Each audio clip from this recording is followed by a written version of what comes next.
نعبدنا ونصلي على رسول الله. أما بعد أعوذ بالله من الشيطان الرجيم. بسم الله الرحمن الرحيم.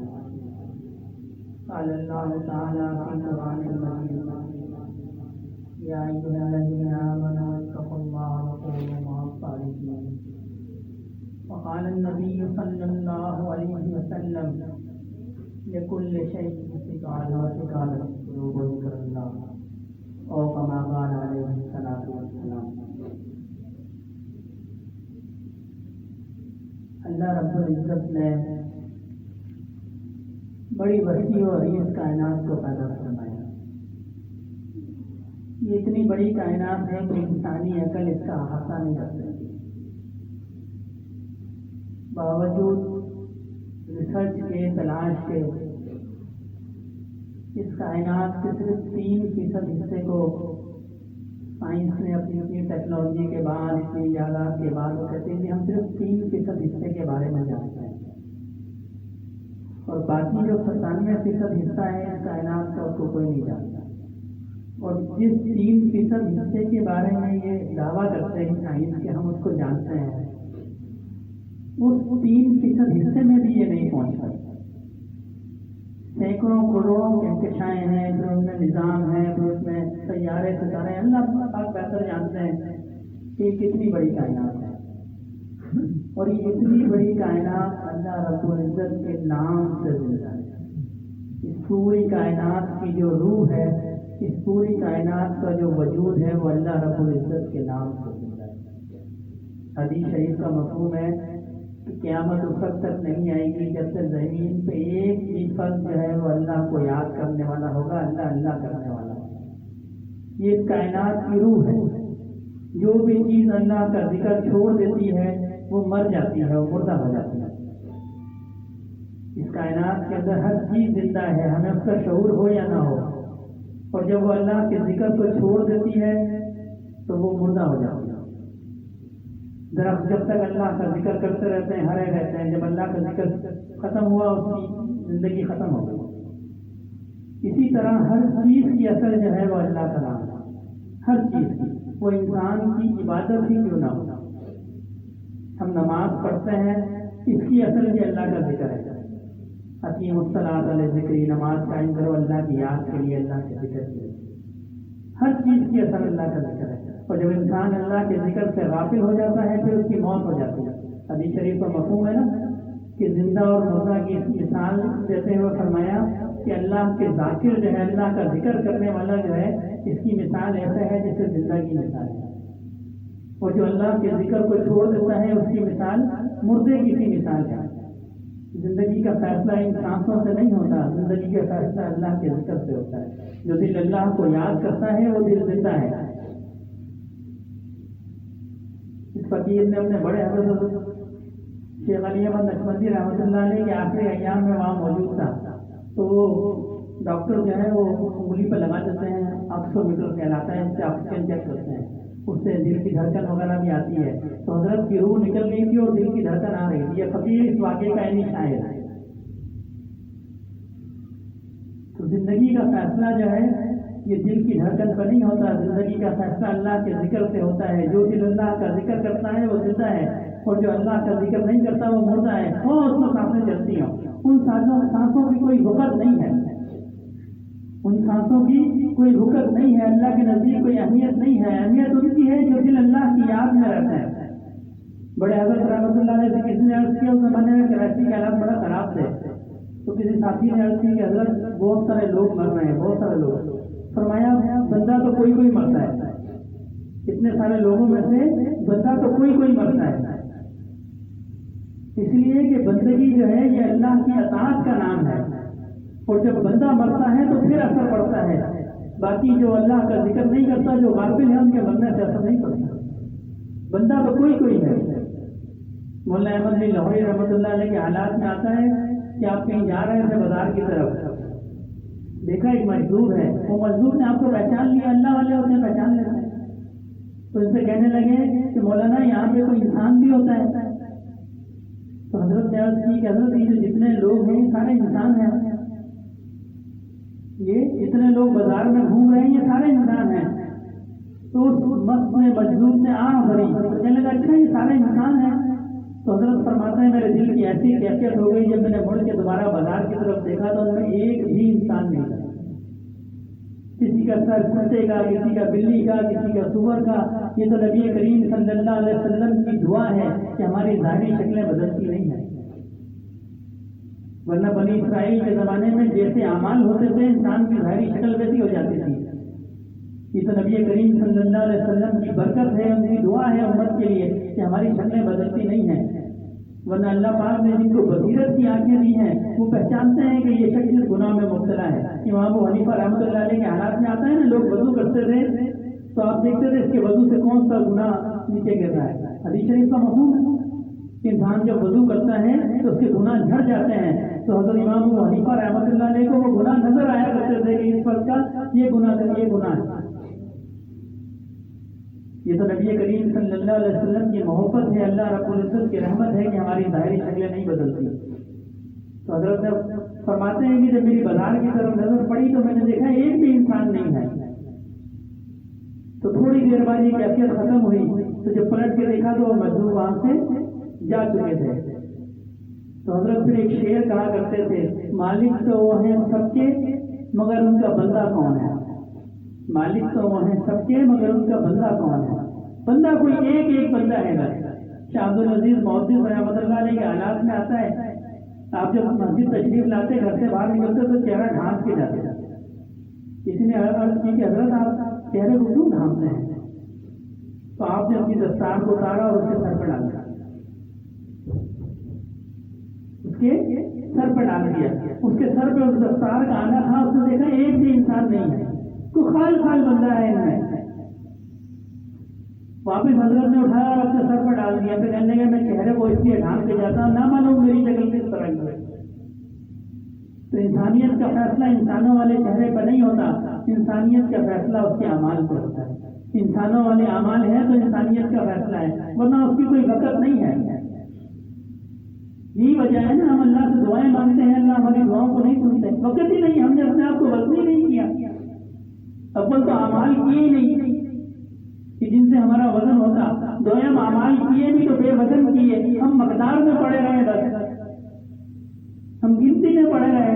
میرے نوافل زیادہ ہو جائیں, میری نمازیں زیادہ ہو جائیں, میری قرت زیادہ ہو جائے, ہم گنتی پوری کرتے رہے. حالانکہ قیامت کے دن اعمال کو گنا نہیں جائے گا, تولا جائے گا. ہم نے اعمال کا وزن بڑھایا ہی نہیں.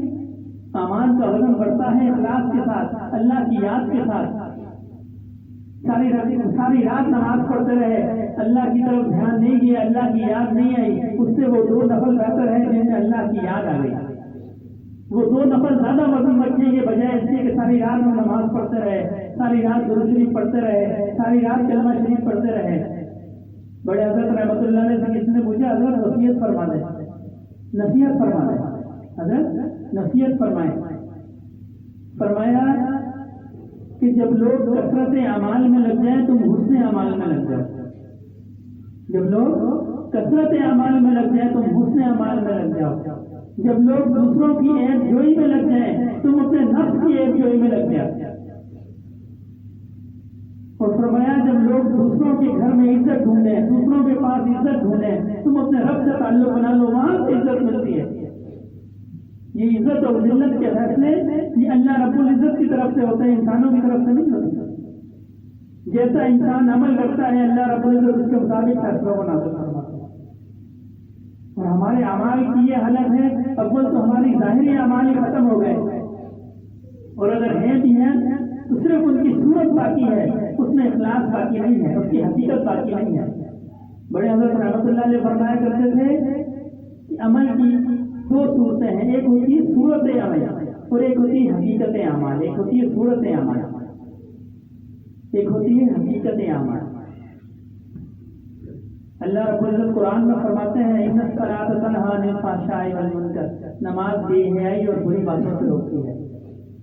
اب نماز کی صورت کیا ہے کہ انسان نے وضو کیا, اللہ اکبر کہا امام کے پیچھے یا انفرادی پڑھی, اپنی نماز مکمل کی, اس کے فرائض واجبات سنتیں نوافل سب پورے کیے اس کے. یہ ہو گئے اس کی ظاہری شکل.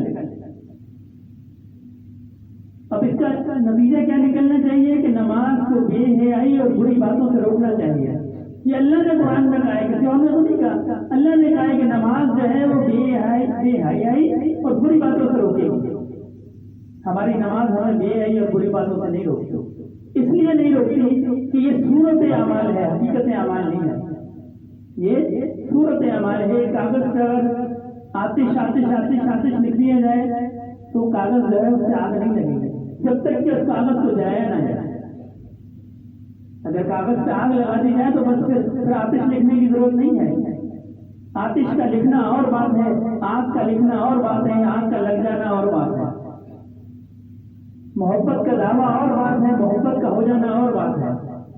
عشق کا دعویٰ اور بات ہے, عشق کا ہو جانا اور بات ہے.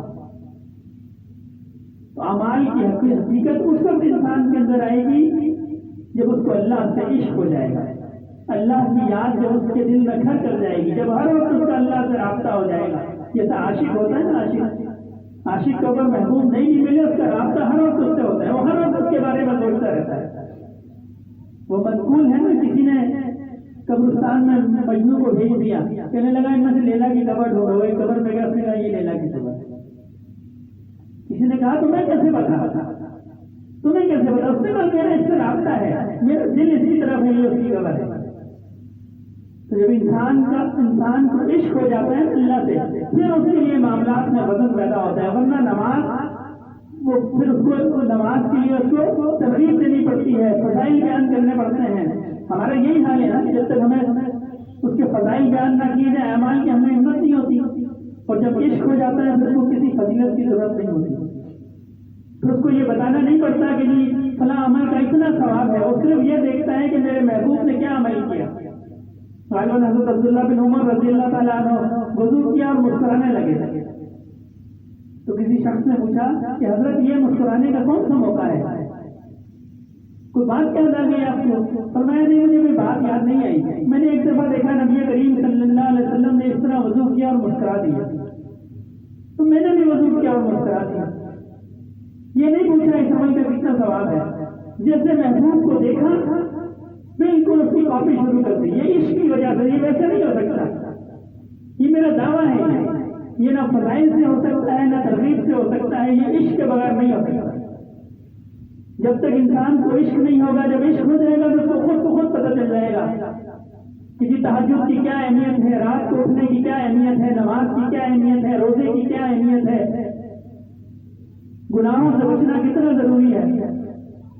جب ناراضگی کا اظہار ہوگا نا پتہ چلے گا اس عمل سے نبی کریم صلی اللہ علیہ وسلم ناراض ہوتے ہیں, اللہ اس عمل سے ناراض ہوتے ہیں. پھر انسان کام جائے گا, پھر بڑا آسان ہو جائے گا اس کے لیے اعمال کرنا. صرف اپنے دل میں عشق کو پیدا کرنا ہے, بس اپنے دل میں محبت کو پیدا کرنا ہے. جس دن عشق و محبت پیدا ہو گیا خود بخود پھر بھاگا جائے گا علماء کی طرف, نیک لوگوں کی طرف. حضرت مجھے مسئلہ بتا دیں, یہ میں نے کیسے باہر جانا ہے, میں نے وضو کیسے کرنا ہے, میں نے نماز کیسے پڑھنی ہے. کیوں؟ اس کو پتا ہے کہ نماز میں مجھے اللہ یاد کرتا ہے. ایسے ہی ہے نماز کے بارے میں نبی کریم صلی اللہ علیہ وسلم کی حدیث مبارکہ ہے نا کہ نماز مومن کی معراج ہے. معراج کیا ہے؟ معراج وہ واقعہ ہے جس میں اللہ رب العزت کی نبی کریم صلی اللہ علیہ وسلم سے ملاقات ہوئی تھی, وہی معراج ہے.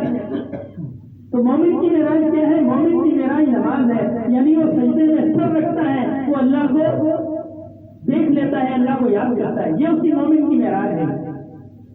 اس لیے فرمایا اللہ کی عبادت ایسے کرو کہ تم اللہ کو دیکھ رہے ہو, اور اگر تم اللہ کو نہیں دیکھ رہے تو اللہ تو تم کو دیکھ رہے ہیں.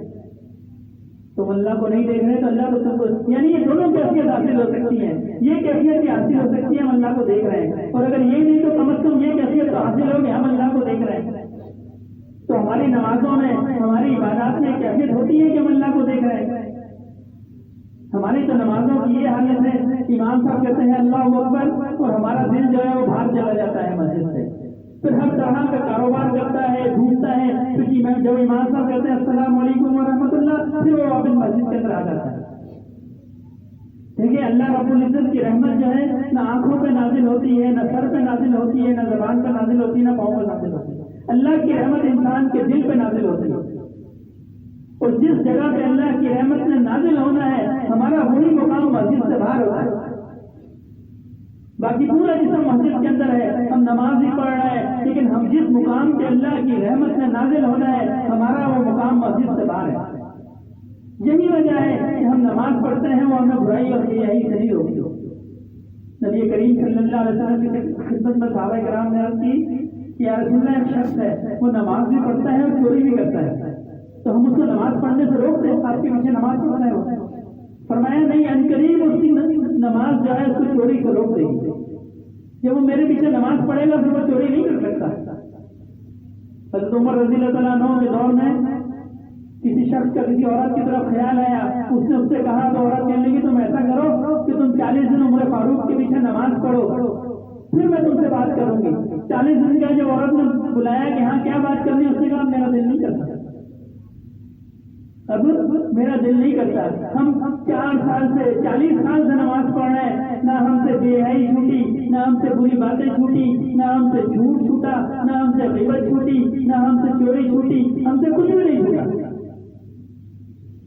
40 دن کی نماز سے وہ نوجوان، نوجوانی میں کہتے ہیں نفس عروج پہ ہوتا ہے، وہ نوجوان اس سے غلط بات چھوٹ گئی۔ ہم سے 4 سال 40 سال کی نماز کے اندر ہم سے غلط بات نہیں چھوٹی، کیوں کہ ہم نماز میں حاضر ہی نہیں تھے، ہم نماز میں حاضر ہی نہیں تھے۔ اگر ہم نماز میں حاضر ہوتے، ہمارا رجوع اللہ کی طرف ہوتا، پھر سوال ہی پیدا نہیں ہوتا، اللہ رب العزت کی رحمت آتی اور ہمارے دل میں اتنی قوت پیدا نہ ہوتی کہ ہم بری بات کو چھوڑ دیں۔ اس کے لیے قوت کی ضرورت ہے نا، جس طرح نماز پہ جانے کے لیے جسمانی قوت کی ضرورت ہے، اسی طرح برے کاموں سے روکنے کے لیے بھی قوت کی ضرورت ہے۔ دنیاوی کاموں کے لیے اگر جسم میں قوت نہیں ہے، انسان جسمانی کام نہیں کر سکتا، بستر پہ پڑا رہے گا لیکن ان میں قوت نہیں ہے، اس کے لیے اس کو خوراک چاہیے۔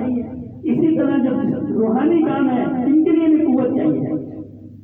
ہم سے جھوٹ نہیں چھوٹتا، ہم سے غیبت نہیں چھوٹتی، ہم سے بد نظری نہیں چھوٹتی، اس کی وجہ یہ ہے کہ ہم میں قوت نہیں ہے، اس کے لیے ہمیں قوت چاہیے۔ یہ ایسے کبھی بھی نہیں چھوٹے گی، ساری زندگی ہم نماز پڑھتے رہیں گے، ہم میں یہ قوت اگر نہیں ہے تو یہ ہم سے برے کام نہیں چھوٹیں گے۔ اور وہ قوت کیا ہے؟ روح کی قوت جو ہے یہ اللہ کا ذکر ہے۔ جتنا ہم اللہ کا ذکر کرتے رہیں گے، جتنا ہم اللہ کا ذکر کرتے رہیں گے، اتنا ہماری روح کے اندر قوت پیدا ہوگی، اور جتنی قوت پیدا ہوگی روح کے اندر اتنا ہمارے لیے اعمال میں آسانی ہو جائے گی، اتنا ہمارے لیے اعمال میں آسانی ہو جائے گی۔ شروع میں نفس کو مجبور کرنا پڑتا ہے جی مسجد میں چلو، پھر جب روح کمزور طاقتور ہوتی جائے گی، طاقتور ہوتی جائے گی، ایک وقت ایسا آئے گا کہ پھر نفس کو مجبور بھی نہیں کرنا پڑے گا، نفس موقع ہو جائے گا، جیسے کہو گے ویسا کرے گا۔ یہ الگ بات ہے کہ نفس پہ نظر رکھنی پڑتی ہے، ایسا بھی نہیں ہے کہ اس کو بے لگام چھوڑ دیا جائے، پھر اس پہ نفس سے اور شیطان سے نظر رکھنی پڑتی ہے۔ شیطان باہر کا جو دشمن ہے، نفس اندر کا دشمن ہے، اس کو سب پتا ہے کہ کیا ہمارے ویک پوائنٹ ہے، کیا ہماری غلطیاں ہیں، کیا ہماری کمزوریاں ہیں۔ تو بزرگ اس کی مثال دیتے ہیں نا کہ ایک شخص کہیں باہر جا رہا تھا، سخت سردی تھی، تو اس نے دیکھا ایک آسا پڑا ہوا ہے ڈنڈا، تو اس نے اس کو اٹھا لیا اور اپنی قیامگاہ میں لے گیا۔ وہاں جب اس نے اپنے بستر میں رکھا تو ذرا اس کو گرمی ملی، وہ سانپ تھا جو سردی سے اکڑ گیا تھا، جب اس کو گرمی ملی تو اس کو ذرا ہوش آیا، پھر اس نے اس کو ڈنگ مارا۔ تو فرماتے ہیں یہ نفس کی مثال ہے، جب مجاہدے سے، ریاضت سے وہ سانپ کو سختی سے وہ سخت ہو جاتا ہے تو اس کے بعد اس کو نرمی نہیں دینی چاہیے، نہیں سمجھنا چاہیے اب یہ نفس مر گیا، بس ذرا اس کو حرارت ملے گی اور وہ فوراً ڈنگ مارے گا۔ تو میں عرض کر رہا تھا کہ انسان کی جو روح کی طاقت ہے وہ اللہ کا ذکر ہے۔ میں نے حدیث مبارکہ پڑھی، نبی کریم صلی اللہ علیہ وسلم فرماتے ہیں کسی بھی چیز کو صاف کرنے کے لیے کوئی صاف کرنے والی چیز ہوتی ہے، اور دلوں کو صاف کرنے والی چیز اللہ کا ذکر ہے۔ جس طرح لوہے پر جنگ آتا ہے، اس طرح دل پہ بھی جنگ آتا ہے۔ انسان جب گناہ کرتا ہے تو ایک کیا دھبا اس پر لگتا ہے، پھر کرتے کرتے کرتے کرتے وہ پورا دل سے ہو جاتا ہے، اور اس کا علاج کیا ہے؟ اس کا علاج اللہ کا ذکر ہے، اس کا علاج اللہ کا ذکر ہے۔ جب انسان اللہ کا ذکر کرتا ہے اور صالحین کی مجلس میں بیٹھتا ہے، یہ صحبت بھی بیکار نہیں ہے، اس صحبت کی بڑی اہمیت ہے۔ بعض ساتھی ہمارے کہتے ہیں صحبت کا کیا فائدہ ہے؟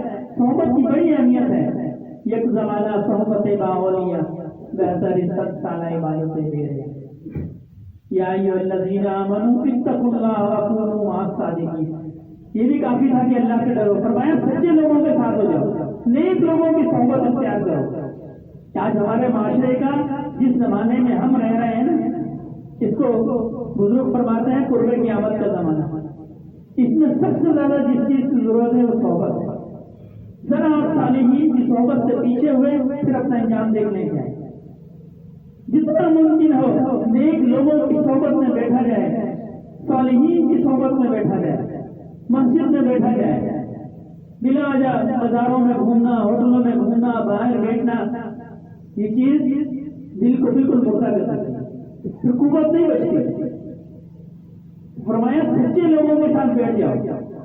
جب سچے لوگوں کے ساتھ بیٹھ جاؤ گے، ان کے ساتھ ہو جاؤ گے، تو اللہ رب العزت نے جو رحمت ان کے قلوب پہ ڈالی ہے وہ تمہارے قلوب پہ بھی ہے. شیخ زکریا رحمۃ اللہ علیہ سے کسی نے پوچھا کہ حضرت لوگوں کی خواہش ہوتی ہے کہ نیک آدمی کی قبر کے ساتھ ہماری قبر بن جائے.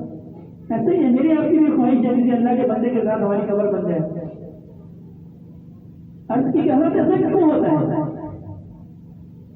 فرمایا کہ بھائی یہ جو پنکھا ہے، پنکھا لگا ہوا، فرمایا جو پنکھا ہے یہ تمہاری ہوا کے لیے لگا ہے یا میری ہوا کے لیے لگا ہے؟ اس نے عرض کی حضرت یہ پنکھا آپ کی ہوا کے لیے لگا ہے، یعنی آپ کو ہوا محسوس ہو، ہوا ہے، گرمی نہ لگے. فرمایا اس سے تمہیں بھی ہوا آ رہی ہے کہ نہیں آ رہی ہے؟ اس نے عرض کی حضرت مجھے بھی آ رہی ہے. فرمایا اسی لیے لوگ چاہتے ہیں کہ جو انوارات جو اللہ رب العزت کی رحمت اللہ والے کی قبر پہ آتی ہے پھر وہ قرب و جواہر میں سے پھیل جاتی ہے. اس لیے لوگوں کی یہ خواہش ہوتی ہے کہ اللہ والے کی قبر کے ساتھ میری قبر ہو، اللہ والے کی قبر کے ساتھ میری. اور جب وہ اللہ والے زندہ ہیں تو ان کے ساتھ جڑ جاؤ. جو رحمت اللہ رب العزت نے ان کے قلوب پہ ڈالی ہوگی وہ پھر آسانی ہو جائے گی معاملات میں، پھر معاملات میں آسانی ہو جائے گی. اس لیے کہ جو عشق کی آگ اللہ نے ان کے دل پہ لگائی ہے وہ ساتھ رہنے سے کہیں نہ کہیں ہمارے ساتھ لگ جائے گی. اور جب عشق کی آگ لگ جائے گی پھر آسان ہو جائے گا معاملہ. پھر معاملہ آسان ہو جاتا ہے جب عشق کی آگ لگ جاتی ہے. میں اکثر ایک حضرت بلال کی مثال دیا کرتا ہوں نا، لیٹ کے کوئلے ان کی کمر کو بجھایا کرتے تھے. آپ کمر سے جو چربی نکلتی تھی اس سے کوئلے بجھ جاتے تھے. فضائل کے عمل سے، فضائل کی ترغیب سے ممکن نہیں ہے. یہ عشق کے بغیر ممکن ہی نہیں ہے. یہ عشق کے بغیر ممکن ہی نہیں ہے. بی بی سمیہ کو ابو جہل نے 2 اونٹوں پہ بھاگا اور اونٹوں کو 2 مخالف سمت میں چلا دیا، جسم ٹکڑے ٹکڑے ہو گیا. یہ عشق کے بغیر ممکن نہیں ہے. اور ہمارے حضرت رحمۃ اللہ علیہ فرمایا کرتے تھے کہ یہ آگ لگتی نہیں ہے، یہ لگائی جاتی ہے. جس اللہ کے بندے کے دل میں یہ آگ ہو، اس کی صحبت میں بندہ بیٹھ جائے، پھر اس کی نظروں سے یہ آگ تمہارے دل میں منتقل ہو جائے گی. پھر یہ آگ دل میں منتقل. اس کے لیے 2 شرط ہیں. ایک اللہ والوں کی صحبت میں بیٹھا جائے، پھر ان ہمت کے مطابق اس سے عمل کیا جائے. جیسا وہ فرماتے ہیں پھر اس پہ عمل کیا جائے. ہمت ہونی چاہیے. ہمارے حضرت رحمۃ اللہ نے ایک مثال دیا کرتے تھے نا، فرماتے تھے ایک شخص کو نقش بنانے والے کے پاس گیا، وہ کہنے لگا میری کمر پہ شیر کا نقش بنا دو. جی بیٹھ جاؤ. بیٹھ گیا. اب اس نے وہ سوئی اٹھائی اور کمر پہ جب ماری تو اس کو تکلیف ہوئی. کہنے لگا کیا بنا رہے ہو؟ اس نے کہا جی پاؤں بنا رہا. وہ کہنے لگا شیر میں چلنا تھوڑی ہے، اس کے پاؤں بنانے کی کیا ضرورت ہے؟ پھر اس نے سوئی ماری تو پھر درد نے. کہنے لگا آپ کیا بنا رہے ہو؟ اس نے کہا جی شیر کا منہ بنا رہا. کہنے لگا شیر میں کھانا بھی نہیں ہے، منہ بھی رہنا ہے. پھر اس نے سوئی ماری، پھر درد ہوئی. اس نے کہا آپ کیا بنا رہے ہو؟ اس نے کہا پنجے بنا رہا ہوں. میں شیر میں کون سا شکار کرنا ہے؟ تو وہ نقش بنانے والا کہنے لگا بھائی وہ کون سا شیر ہے جس کے نہ پاؤں ہے، نہ منہ ہے، نہ پنجے ہیں؟ تو اس کے لیے ہمت چاہیے. جب تم میں ہمت پیدا ہو جائے تو آگے بنا لینا. تو اللہ والوں کی صحبت میں بیٹھا جائے، پھر جیسا وہ ذکر و اذکار بتائے اس سے ہمت کے مطابق عمل کی. اس سے ہمت نوجوان آدمی کا کام ہے ہمت کرنا. پھر جب ہمت کرے گا اللہ کے رستے میں کھڑا ہو جائے گا، اللہ پاک خود اس کو قبول فرمائے. ایسا نہیں ہو سکتا بندہ اللہ کے سامنے کھڑا ہو جائے تو اللہ پاک اس کو رد کر دے. یہ دنیا ہے، یہاں بندہ کسی سے مانگ لے اس کو رد کر دیتا ہے. اللہ پاک کسی کو رد نہیں کرتا. بندہ اللہ کے سامنے جھک جائے گا. بی بی رابعہ بصری کے بارے میں آتا ہے نا، آپ کے گھر میں ایک چور گھسا، اس نے دیکھا سامان ڈھونڈا، سامان اس کو ملا نہیں. جب جانے لگا تو بی بی صاحبہ کہنے لگی کیا ہوا؟ اس نے کہا جی میں مال کے لیے آیا تھا، مجھے مال نہیں ملا. تو آپ نے اس سے کہا ایسا کرو وضو کرو، وضو بنایا، مصلے پر کھڑا کیا، 2 نفل پڑھو، اور خود پیچھے ہاتھ اٹھا لیے، اللہ میں جہاں تک اس کو لا سکتی نہیں لے آئی، اب آپ کا کام ہے اس کو آگے کرنا، اب آپ کا کام ہے اس کو آگے کرنا۔ تو یہ اللہ والے جو ہیں یہ ہمارے ہاتھ پکڑ کے وضو کرا کے مصلے پہ کھڑا کر کے پھر پیچھے سے دعائیں کرتے ہیں کہ اللہ میں نے اس کو آپ کے سامنے کھڑا کر دیا، آپ اس کو قبول فرمائیں۔ اور اللہ پاک کی ذات کسی کو رد نہیں کرتی، جو بندہ اللہ کے سامنے جھک گیا اللہ پاک اس کو کامیاب کر دیتے ہیں، اور ایسی کامیابی اللہ دیتے ہیں پر اس کو کسی اور کی طرف دیکھنا نہیں پڑتا۔ حاضر کی یہی مثال ہے، پرانی ہم مثالیں دیتے ہیں، واقعہ حاضر کی، جنید جمشید صاحب حاضر کی مثال ہے۔ میں نے کہیں ان کا انٹرویو پڑھا، فرمانے لگے کہ مجھے یہ ڈر تھا کہ میں گمنام نہ ہو جاؤں، تب یہ مثال ایسا تھا میں گمنام نہ ہو جاؤں۔ تو جب میں اس فیلڈ سے نکلا تو میں نے اللہ سے دعا کی کہ اللہ پاک اس میں تو مجھے بڑی ایک چکا چوند دنیا ہے، وہ میں تنہا نہ ہو جاؤں۔ تو میرا خیال یہ ہے کہ کراچی کے بڑے جنازوں میں ان کا جنازہ تھا، اور دنیا میں اس شہر کے اندر بھی کوئی خال فرد ہوگا جو ان کے نام سے نہ جانتا ہو۔ اللہ نے ان کو اللہ پاک جو اللہ کے راستے میں چلا گیا پھر اللہ اس کو رد نہیں کرتے۔ ایسا نہیں ہو سکتا بندہ اللہ کے راستے میں اپنے آپ کو گوا دے، اللہ کے سامنے جھک جائے اور اللہ پاک اس کو رد کر دے۔ اللہ پاک تو ایسی بلندیاں نصیب فرماتا ہے کہ انسان کی عقل میں بھی نہیں رہتی میں کیا چیز تھا۔ حضرت عمر رضی اللہ تعالیٰ عنہ کا ممبر پر چڑھے اور فرمانے لگے کہ عمر تو بادشاہ بن گیا، تو اس قابل نہیں تھا، تو اس قابل نہیں تھا۔ پھر لوگوں سے فرمایا میرا باپ مجھے مارا کرتا تھا، جب میں بکریاں چرا کے آیا کرتا تھا نا تو میرا باپ مجھے مارتا تھا کہ تم سے تو بکریاں بھی صحیح نہیں چلتی، تم تو بکریوں کا پیٹ بھی نہیں کر سکتے، اور اللہ نے مجھے حاکم بنا دیا مسلمانوں کا۔ تو جو اللہ کے راستے میں چل پڑتا ہے پھر اللہ پاک اس حدیث قدسی کا مفہوم ہے نا، جو بندہ اللہ کی طرف چل کے جاتا ہے اللہ اس کی طرف دوڑ کے آتا ہے، اللہ اس کی طرف دوڑ کے آتے ہیں۔ فرق صرف یہ ہے کہ ہمیں اللہ کی طرف قدم اٹھانا ہے، ہمارا قدم اٹھا اور وہ قبول ہو گیا، ہم نے اللہ کو یاد کر لیا، ہم نے سجدے میں سر رکھ کے کہہ دیا یا اللہ مجھ سے غلطی ہو گئی، میری جتنی بھی عمر گزری آپ مجھے معاف کر دیں، آپ مجھے معاف کر دیں، میں دوبارہ غلطی نہیں کروں گا، میں دوبارہ آپ کی یاد سے غافل نہیں ہوں گا، دوبارہ میں آپ کے احکام سے غافل نہیں ہوں گا۔ پھر دیکھو کیسا اطمینان ملتا ہے۔ آج لوگ شکایت کرتے ہیں جی ہمارے دل میں سکون نہیں ہے، یہ مرض عام ہے، ڈاکٹروں کے پاس جاتے ہیں، گولیاں دوائیاں کھاتے ہیں، ہمیں سکون نہیں ہے۔ اللہ بذکر اللہ تطمئن القلوب، سکون تو اللہ نے اپنی یاد میں رکھا ہے، اپنے ذکر، جتنی یہ فقیر کا تجربہ ہے، جتنی مرضی پریشانی ہو اپنے آپ کو اللہ کے حوالے کر دے، اللہ کی یاد میں گم ہو جائے، ساری پریشانی ختم ہو جائے۔ جب بندے کو یہ آسرا ہو جاتا ہے اللہ میرے ساتھ ہے، اللہ میرے ساتھ ہے، پھر اس کو کوئی پریشانی نہیں رہتی۔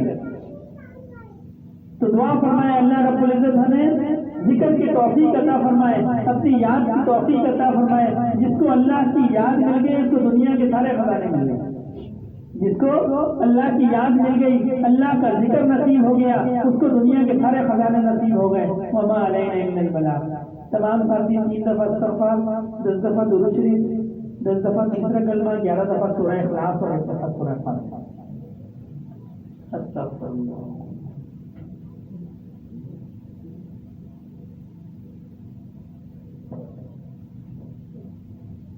سبحان اللہ والحمد للہ۔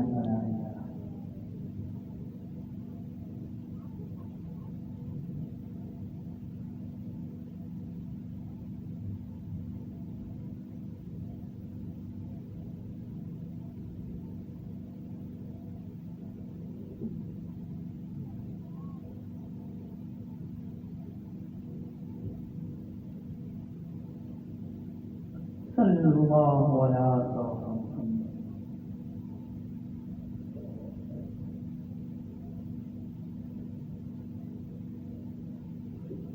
قل هو اللہ احد اللہ الصمد۔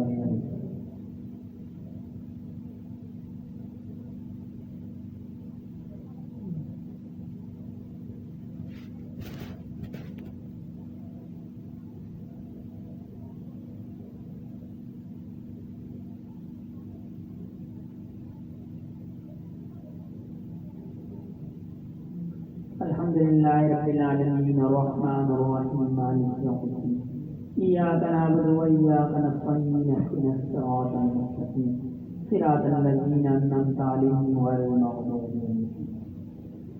الحمد لله رب العالمين والصلاة والسلام على سيد المرسلين. یہ اللہ پاک جو پڑھا گیا ہے اس کا ثواب نبی کریم صلی اللہ علیہ وسلم کی بارگاہ عالیہ میں پیش فرمائیے. آپ سے کچھ ہے جملہ صحابہ کرام سلسلے عالیہ نقشبندیہ کے جملہ شیوخ الاسلام خصوصاً میرے دادا رحمۃ اللہ علیہ کے نام اعمال میں داخل فرمائیے. یہ اللہ پاک اس کا ثواب جملہ مسلمان مردوں اور عورتوں زندہ اور مردہ سب کے نام اعمال میں داخل فرمائیے. اللهم صل على سيدنا مولانا محمد صلاة تنجينا بها من جميع الأخطار والآفات وتبديلنا بها جميع الحاجات وتطهرنا بها من جميع السيئات وترفعنا بها عند غال الدرجات وتبلغنا بها أكثر الغايات من جميع الخيرات في الحياة وبعد الممات إنك على كل شيء قدير. سبحان ربك رب العزة عما يصفون وسلام على المرسلين والحمد لله رب العالمين. آمین. تمام ساتھی آنکھوں کو بند کر لیں، اپنی توجہ دل کی طرف اور دل کی توجہ اللہ رب العزت کی ذات کی طرف. یہ تسبیح بجائی جائے گی، نہ یہ فرض ہے، نہ واجب ہے، نہ سنت ہے، نہ اس کو بجانے کا کوئی ثواب ہے اور نہ بجانے کا کوئی گناہ. یہ صرف بزرگوں کا ایک طریقہ ہے کہ اس طریقے سے خیالات بھٹکتے نہیں ہیں بلکہ تسبیح کی آواز پہ یکسو رہتے ہیں. تو جب تسبیح کی آواز آئے تو اس سے تصور رکھنا ہے کہ تسبیح کی ٹک ٹک نہیں ہے بلکہ یہ میرے دل کی دھڑکن ہے جو کر رہی ہے اللہ اللہ اللہ.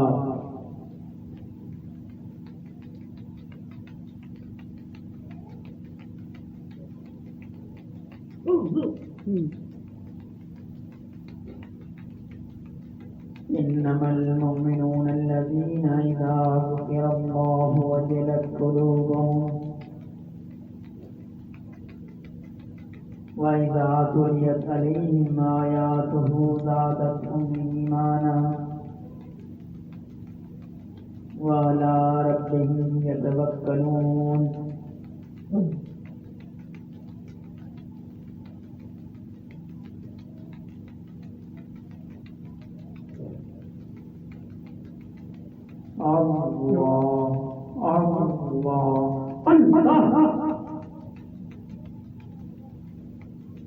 ذکر گو ساترا جانت پاکی دل ذکر رحمانت مومنا ذکر خدا بسیار گو مومنا ذکر خدا بسیار گو تابعی درد عالم آبرو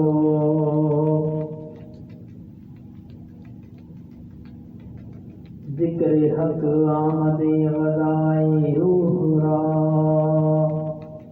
ذکر حق مرہم دل مجروح را.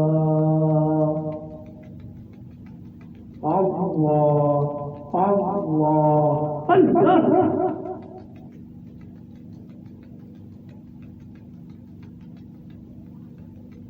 نہ دنیا سے نہ دولت سے نہ گھر آباد کرنے سے نہ دنیا سے نہ دولت سے نہ گھر آباد کرنے سے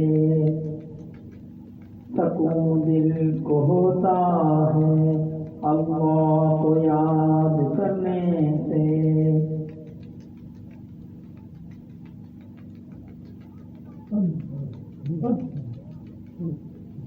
اللہ اللہ اللہ اللہ.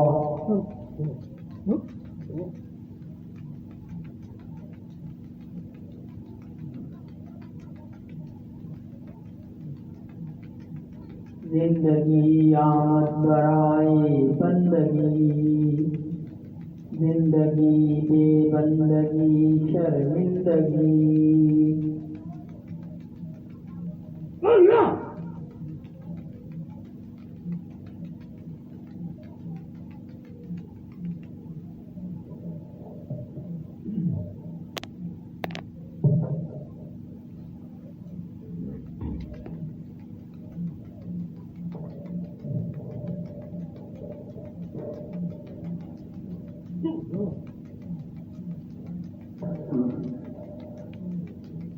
آپ کی درگاہ میں گدا ہوں، آپ کی درگاہ میں گدا ہوں، آپ کا آستانہ سخی ہے میری زندگی کا حاصل، آپ کے در کی حاضری ہے، آپ کے درگاہ میں گدا ہوں، یہ سہی کہ پرخطا ہوں مگر ہوں تو بندہ آپ کا، یہ سہی کہ پرخطا ہوں مگر ہوں تو بندہ آپ کا، مجھے جس طرح نبھالیں آپ کی مرضی اور خوشی ہے، آپ کے درگاہ میں گدا ہوں، آپ جہاں کے بادشاہ ہیں، آپ جہاں کے بادشاہ ہیں، میں فقیر بے نوا ہوں، میری خالی جھولی بھر دیں، آپ کے در پہ کیا کمی ہے، آپ کے درگاہ میں گدا ہوں،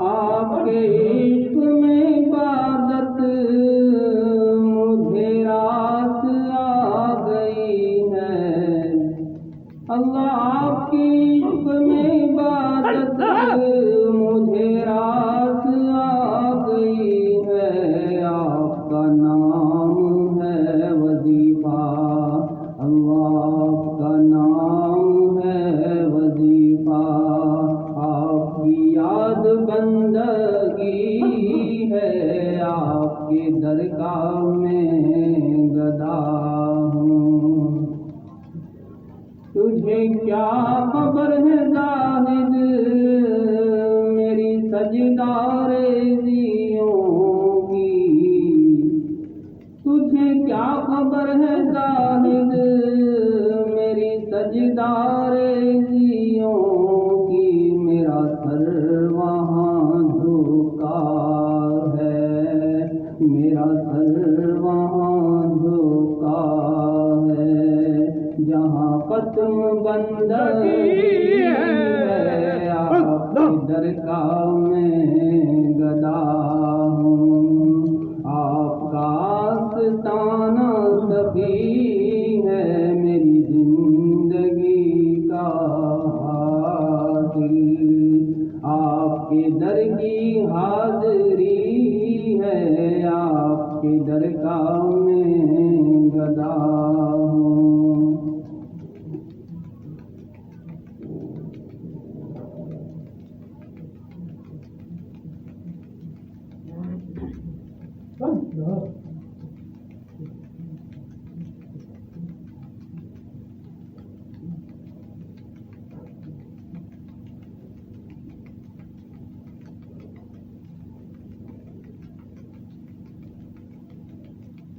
عالم پانی سے ہوگا کچھ تیرا ایک دن، عالم پانی سے ہوگا کچھ تیرا ایک دن، اور بنے گا روپ جنگل میں یہ ڈیرا ایک دن،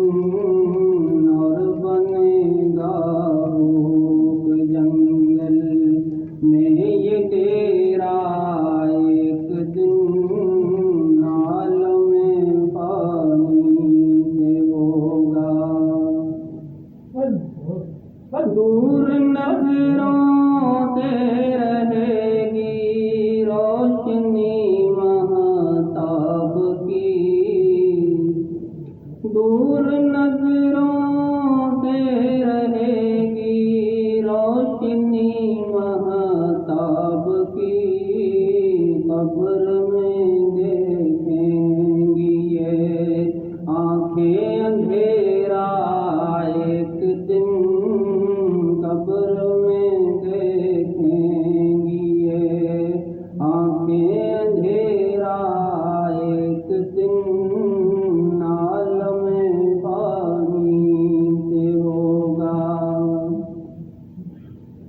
کہہ رہی تھی موت یہ کیوں جینے پہ مغرور ہے، کہہ رہی تھی موت یہ کیوں جینے پہ مغرور ہے، مسافر دم نکالوں گی میں تیرا ایک دن، مسافر دم نکالوں گی میں تیرا ایک دن، عالم فانی سے ہوگا۔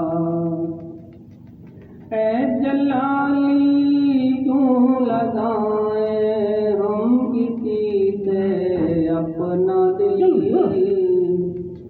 اے جلالی کیوں لگائیں ہم کسی سے اپنا دل، ہم کو بھی کرنا ہے جنگل میں بسیرا ایک دن، ہم کو بھی کرنا ہے جنگل میں بسیرا ایک دن، عالم فانی سے ہوگا کچھ تیرا ایک دن، اور بنے گا اوپ جنگل میں یہ تیرا ایک دن، عالم فانی سے ہوگا۔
دعا کر الحمدللہ رب العالمین الرحمن الرحیم مالک یوم الدین ایاک نعبد و ایاک نستعین اهدنا الصراط المستقیم صراط الذین انعمت علیہم غیر المغضوب علیہم ولا الضالین ربنا ظلمنا انفسنا وان لم تغفر لنا وترحمنا لنكونن من الخاسرین ربنا لا تؤاخذنا ان نسینا واخطانا ربنا ولا تحمل علينا إصرا كما حملته على الذين من قبلنا ربنا ولا تحملنا ما لا طاقة لنا به واعف عنا واغفر لنا وارحمنا أنت مولانا فانصرنا على القوم